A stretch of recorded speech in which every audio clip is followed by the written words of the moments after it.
заботливый день. Уснули небеса. Все замерло мгновение, немой тиши утопая. Спи, мой малыш, спи, я спою тихо, нежною юлою заведу. Тряпочку давай. А где же я возьму? Ну где?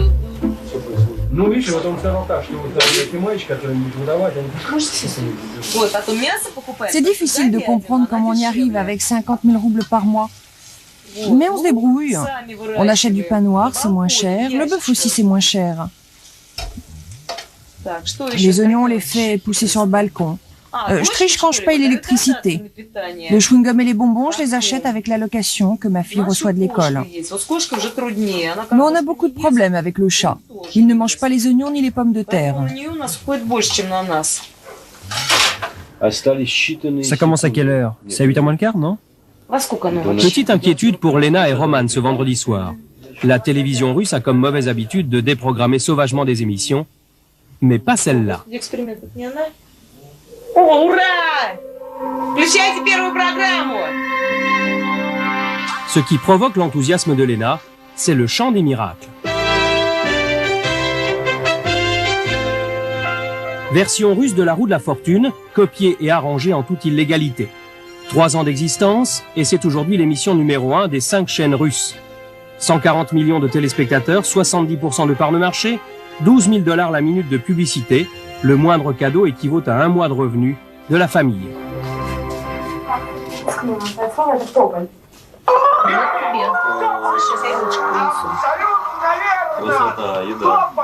Le chant des miracles, c'est le nouveau motif des réunions de famille, quitte à laisser refroidir le maigre repas. Autour de Lena, sa fille de 12 ans, prénommée Lena elle aussi, et son mari Misha, au chômage depuis plusieurs mois. Mais aussi son neveu et son beau-frère Roman, au chômage lui aussi. Fasciné par le marchandage entre le présentateur et un candidat chanceux. 300, 400, 450 000 roubles pour le candidat et il abandonne le lot caché dans la valise. Alors, il préfère le prix. Roulette russe, nouvelle formule, à 1 année de salaire, la partie. Lena retient son sou. Le prix, un réfrigérateur 2 portes avec congélateur, 2 années de salaire, bien joué. Pour moi, petite téléspectatrice, avec mon petit salaire, tous ces jeux, c'est un peu dommage. Parce que là-bas, les gens reçoivent des cadeaux qu'ils ne méritent peut-être pas. Ils répondent à des questions idiotes. Et puis, je pense que ça doit rendre le téléspectateur un peu jaloux. Ça doit certainement l'irriter. Non, ce n'est pas sûr, parce que quoi qu'il arrive dans la vie, il faut une soupape pour le peuple. Il ne faut pas penser qu'à la politique. Il faut se reposer aussi. Et ça, c'est un peu de repos. C'est une détente.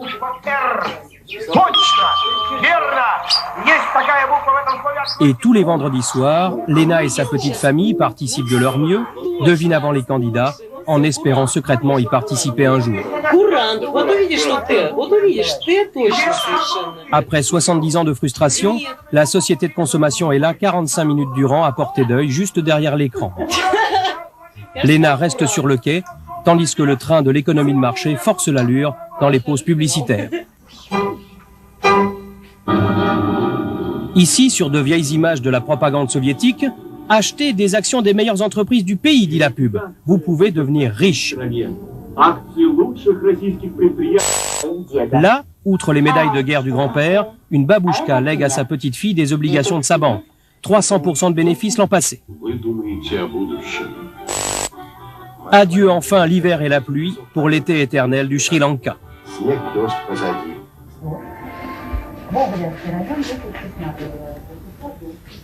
Quelqu'un qui croit depuis longtemps aux vertus du privé, c'est Vlad Listiev, le producteur du Chant des Miracles. Appartement design, vaisselle de luxe, croissants frais au tartare et au poivron en guise de petit déjeuner. Listiev, c'est un peu le Michel Drucker de la télé russe.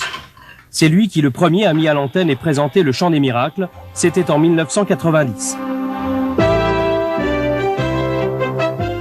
Il était à ses débuts reporter à $30 par mois. Ses émissions rapportent à sa société $500 000 par semaine aujourd'hui. Cette émission en a fait le présentateur star de la télévision et un businessman très occupé. Café le matin, café le midi, café le soir, et je mange de temps en temps. C'est très difficile de manger à la cantine d'Ostankino à la télé. C'est vraiment pas bon. Ma femme s'entend bien avec ma secrétaire et elle lui fait parvenir des tartines pour moi. D'ailleurs, c'est ma femme qui a tout fait ici. Tout ce que j'ai à faire, moi, c'est de payer.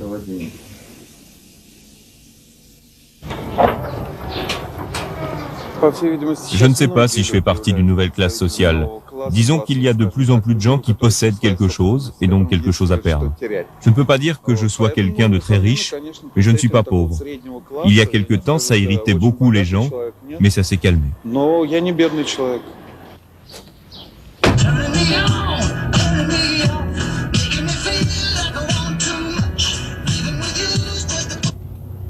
That was down from 127.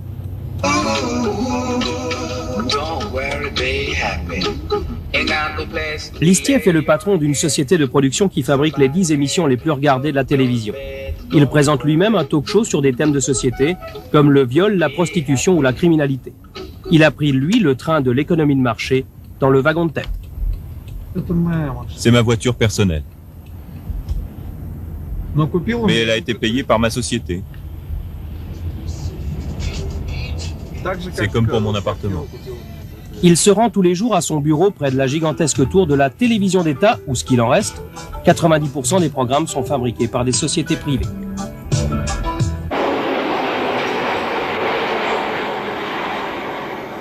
Tu as bien pris le carton d'invitation pour l'émission, Léna?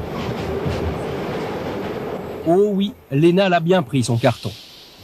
Après plusieurs mois de patience, elle a été tirée au sort pour participer à un jeu télévisé, Le Bonheur.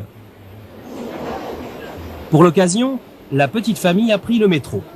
C'est plutôt rare, car c'est cher. Les tarifs n'arrêtent pas d'augmenter, 3 fois cette année. Roman préfère le tram en général, il peut voyager sans payer. Léna, elle, est déjà en marche vers la gloire. Elle fait partie des 40 privilégiés retenus sur 300 000 demandes mensuelles pour l'heure des étoiles, un jeu pour enfants et adultes. Léna a choisi de jouer avec son oncle pour tenter de gagner un cadeau que ses parents ne peuvent lui offrir.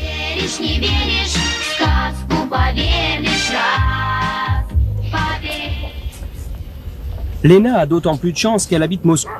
Heureusement, car l'émission ne rembourse pas les déplacements, même pour les candidats qui viennent de très loin. Et après 2 heures de transport, les locaux de la télévision sont en vue.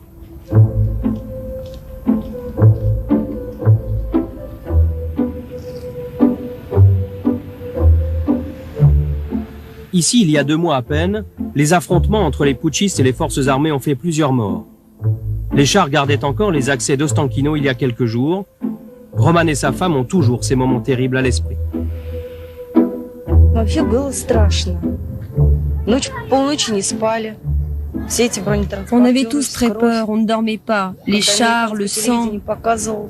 Quand la télévision américaine nous a montré tout ça, ça s'est répercuté sur les enfants de la garderie où je travaille. Dans les conversations, ça revenait sans arrêt. Les tontons et les tatas qui se battent. Après le putsch de 91, on se rassurait en se disant « ça ne se reproduira pas ». Et puis finalement, ça s'est reproduit, en pire. Je ne sais pas. Tant qu'il y a des gens comme ça parmi nous, ça va recommencer. Ce sera peut-être différent, mais la guerre cachée, elle continue. Ça dure depuis 70 ans, et on n'y peut rien.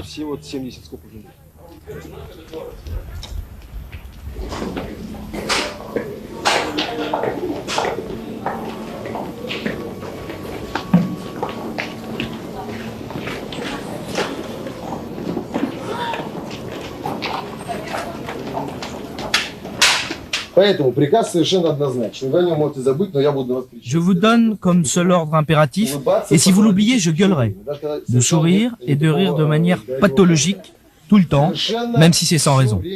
Car vous comprenez, il n'est pas possible de voir sur les visages, et surtout les visages d'enfants, les problèmes et les soucis. Раз, два, три.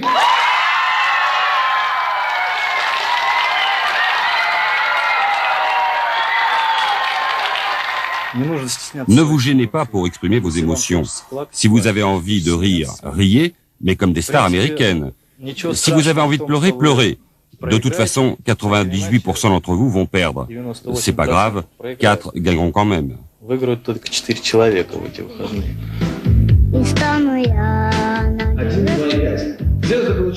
Et le présentateur distribue les bons points. Pour gagner aujourd'hui un voyage à Euro Disney, les sponsors pour la majorité occidentaux se bousculent. Il y a 2 mois d'attente pour figurer dans les coupures publicitaires. Producteur comblé, Listiev, bien sûr. 100 millions de téléspectateurs le samedi après-midi, l'émission est en passe de détrôner le Chant des miracles. Et les tarifs de publicité seront bientôt revus à la hausse. Devant les caméras, Lena est à la peine.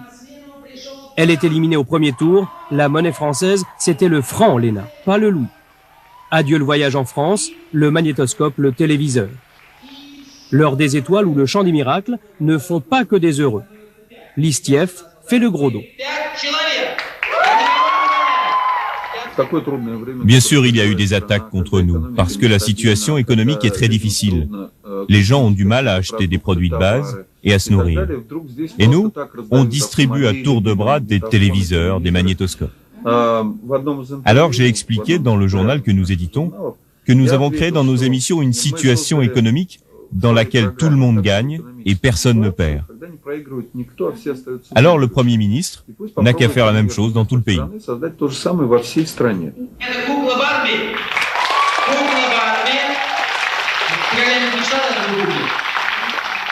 Lena a tout de même gagné une poupée qui économisera 1 mois de salaire à ses parents. C'est bientôt Noël. Mais Roman, qui est au chômage, cherche un emploi de Père Noël pour la période des fêtes. Le présentateur se livre à une pitrerie que la grand-mère de Lena apprécie moyennement. Roman, lui, doit espérer qu'elle le fera au moins repérer par d'éventuels employeurs.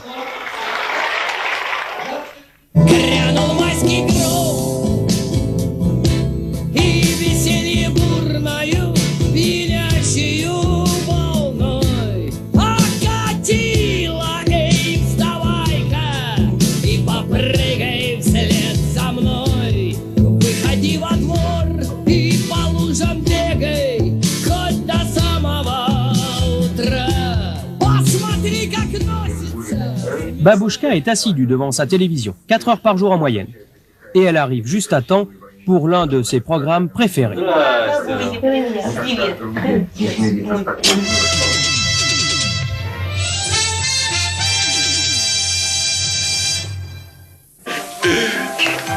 Над чем смеетесь? Он работает над курсовой. Santa Barbara en version russe traduite, pas doublée, faute de moyens. Avec en prime l'annonce du sponsor en bas de l'écran. La société Agvila installe moyennant paiement comptant des compteurs d'eau froide de la firme Schlumberger. Pas de quoi perturber les nouveaux fans de la série. Des nouveaux fans qui ne savent plus où donner de la télécommande devant l'invasion des feuilletons américains, australiens et surtout mexicains. Je n'ai pas le temps de regarder la télévision, mais je regarde quand même les feuilletons de cinéma. Rien que toi, la deuxième maman et Maria aussi. Quand on diffusait le feuilleton mexicain, Les riches pleurent aussi, les Russes se sont sentis très heureux parce qu'ils se sont dit « Si les riches pleurent, alors nous les pauvres, on n'a pas à pleurer, tout est si bien chez nous ». Quantitativement, les émissions russes ne disparaissent pas. Mais si on considère les discussions que l'on entend après un film russe ou un feuilleton mexicain, ça penche nettement pour ce qui se passe dans les feuilletons mexicains. Tout le monde ne parle que de ça. Qui s'est pendu, qui s'est pas pendu, qui s'est défenestré, qui est vivant, qui est mort. Tout le monde ici oublie ses problèmes et souffre pour les Mexicains. Qu'est-ce que c'est difficile chez eux. Je veux des vacances, et je veux que ça Для отдыха рекомендуется поездка на пароход. La télévision russe et ses 5 chaînes sont devenues une véritable auberge espagnole. Le marché de 240 millions de téléspectateurs aiguise les appétits. En particulier ceux des prédicateurs américains. Ils se livrent par chaînes interposées une guerre sans merci le dimanche matin sur 4 des 5 chaînes.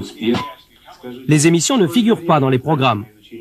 Quand on sait que les sectes Moon et Krishna se sont payés des heures d'antenne sans aucun problème de la même manière, on comprend pourquoi. Ничто не опишет лучше час силы духа, как слова и проблем без всякой боли. Certains s'offrent même, comble du luxe sur une chaîne russe, un doublage cinéma, version sous-titrée pour les malentendants. Он сказал, когда увижу кровь, я пройду мимо вас. Он может снять. C'est vrai qu'aujourd'hui, on peut mettre n'importe quoi sur la télé de Russie, sur la télé en Russie. On va pas dire la télé de Russie, sur la télé en Russie. Il n'y a pas de code de déontologie. Il n'existe pas. Georges Polanski est français. Il fait partie de ces producteurs occidentaux venus faire leur campagne de Russie. Producteur de clips pour chanteurs russes, d'émissions musicales, il est en guerre contre d'autres producteurs, américains et anglais notamment. Джимми Пейдж.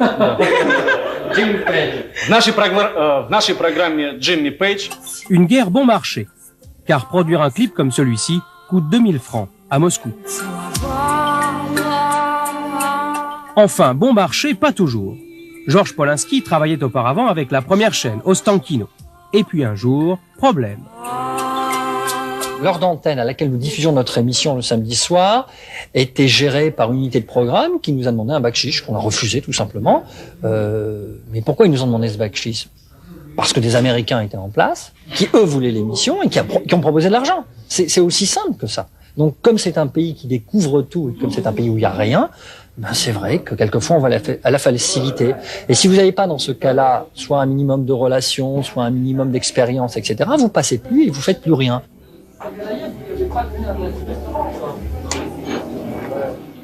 Pour ce qui est du minimum de relations, Georges Polanski a largement ce qu'il faut. Déjeuner d'affaires avec son ami Fedotov, ancien ministre de l'information de Yeltsin et tout nouveau patron de la Société des droits d'auteur.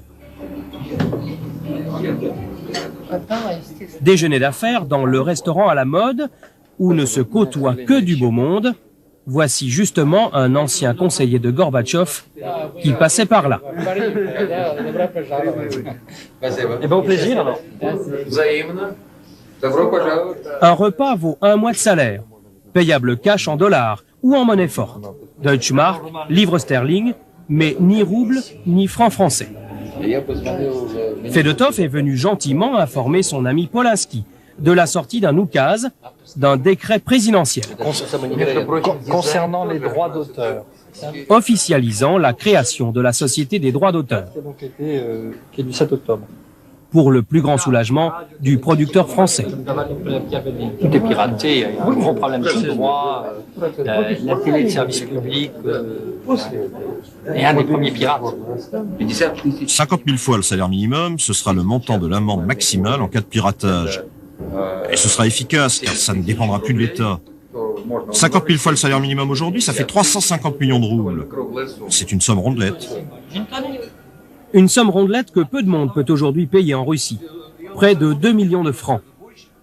Qu'importe pour cet ancien ministre de l'Information et de feu la Société des droits d'auteur d'État qui spoliait à l'époque les auteurs au profit de l'État. La privatisation lui offre un poste lucratif. Quant aux soucis de l'information, il les a laissés à d'autres.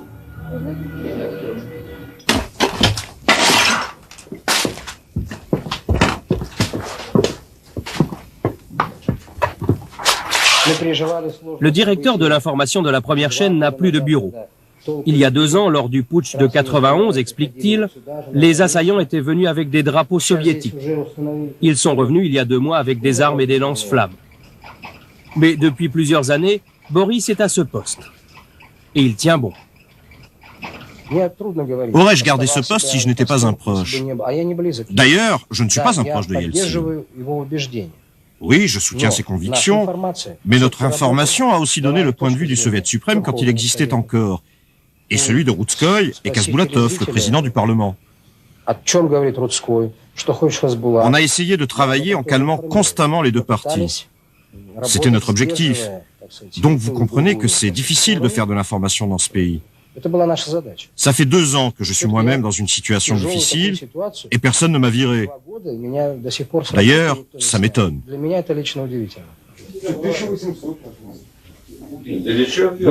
Conférence de rédaction de la première chaîne, la plus regardée. L'embarras du choix sur les points chauds du pays et les nombreux problèmes de la vie quotidienne. Officiellement, depuis une loi de février 92, la recherche, l'obtention et la diffusion de l'information sont libres.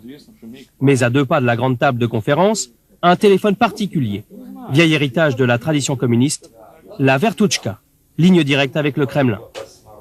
Ce téléphone a gardé, c'est vrai, une partie de ses fonctions. Il y a encore des coups de fil du Kremlin et sans doute des ordres arrivent ici. C'est la télévision d'État et on a l'habitude de dire que l'État doit diriger la télé. Mais d'un autre côté, ce téléphone peut nous être très utile parce qu'on peut obtenir des informations importantes grâce à lui. Il est en avance sur les agences de presse, mais c'est vrai aussi que les limites sont floues. Les journalistes sont tous démocrates maintenant? Je pense qu'aujourd'hui c'est obligatoire.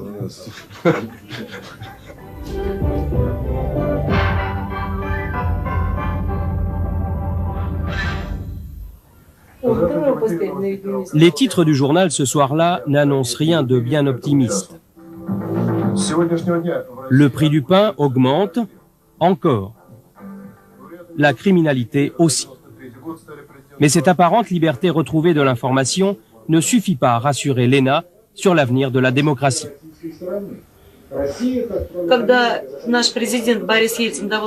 À voir la manière dont gouverne Yeltsin.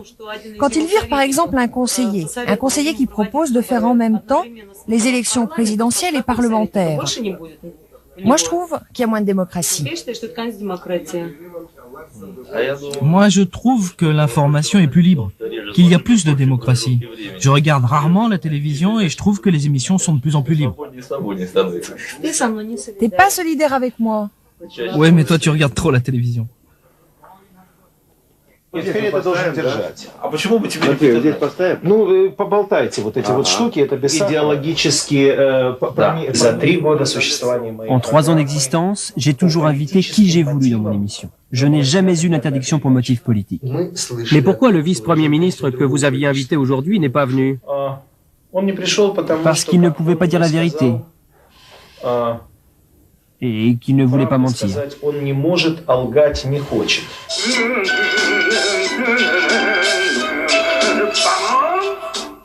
Pour son émission Le Beau Monde, Matvei Ganapolsky n'invite que des personnalités politiques très influentes. Mikhail Poltoranin, venu au pied levé malgré l'heure tardive, est l'une des éminences grises de Yeltsin. Dans le minuscule studio des Échos de Moscou, une radio indépendante, l'émission est fabriquée avec des bouts de ficelle pour la télévision. Pourtant, les propos de Poltoranin font l'effet d'une bombe. Il raconte la nuit du 3 au 4 octobre. Zizanie au Kremlin, panique dans l'état-major, absence de décision claire. Et comme bouquet final, la certitude qu'un nouveau putsch se prépare. La télévision indépendante de ce type est tolérée par le pouvoir, mais seulement après minuit.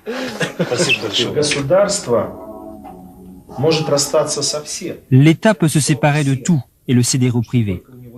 Mais il y a une chose dont il ne peut pas se séparer, c'est sa source de propagande, la télévision. Car Ostankino, par exemple, la première chaîne, diffuse sur tout le territoire de l'ex-URSS. Ce n'est pas l'anarchie au sein de la télé, mais les personnes qui sont nommées au poste de direction sont des gens de passage, des fonctionnaires politiques. Et aujourd'hui comme hier, la télévision sert plutôt des intérêts politiques.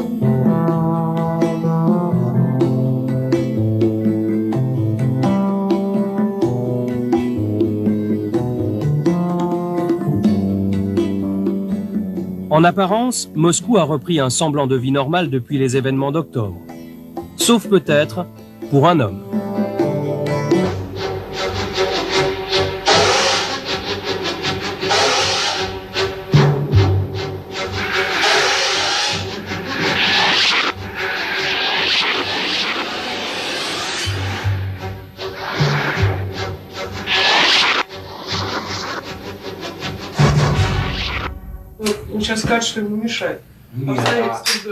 Alexandre Politkovski a tout le temps de prendre son petit déjeuner.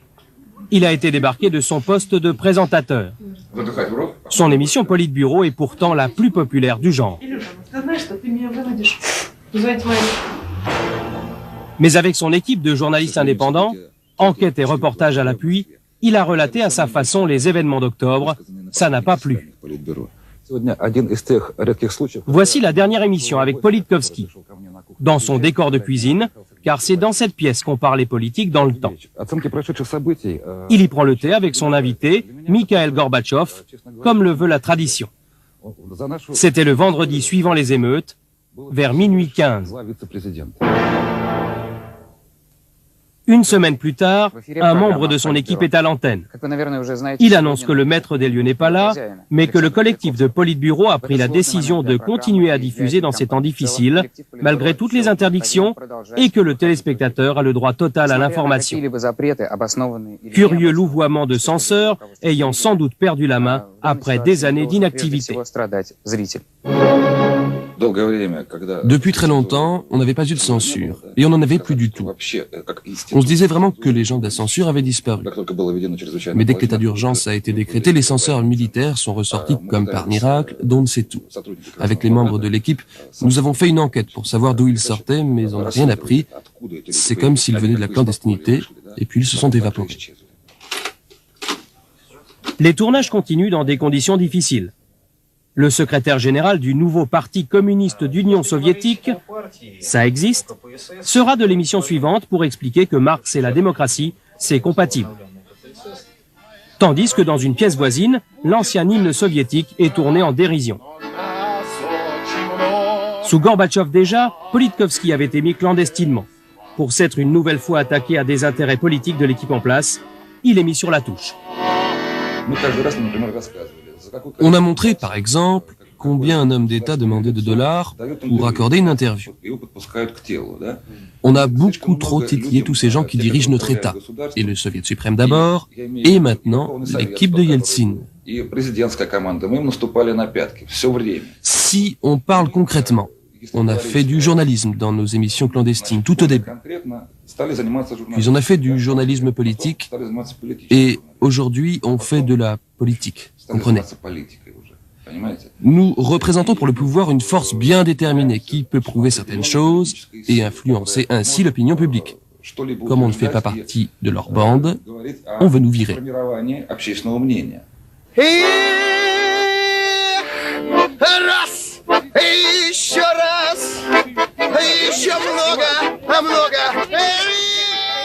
Certains font des projets d'avenir malgré les nuages qui s'amoncellent sur fond de Chant des Miracles, d'Heure des Étoiles ou de Santa Barbara. La tradition veut que l'on casse une assiette sur le pas de la porte conjugale pour porter bonheur. Une jeune mariée a chuchoté dans un sourire qu'on pourrait changer la tradition et casser sur le pas de la porte un poste de télévision.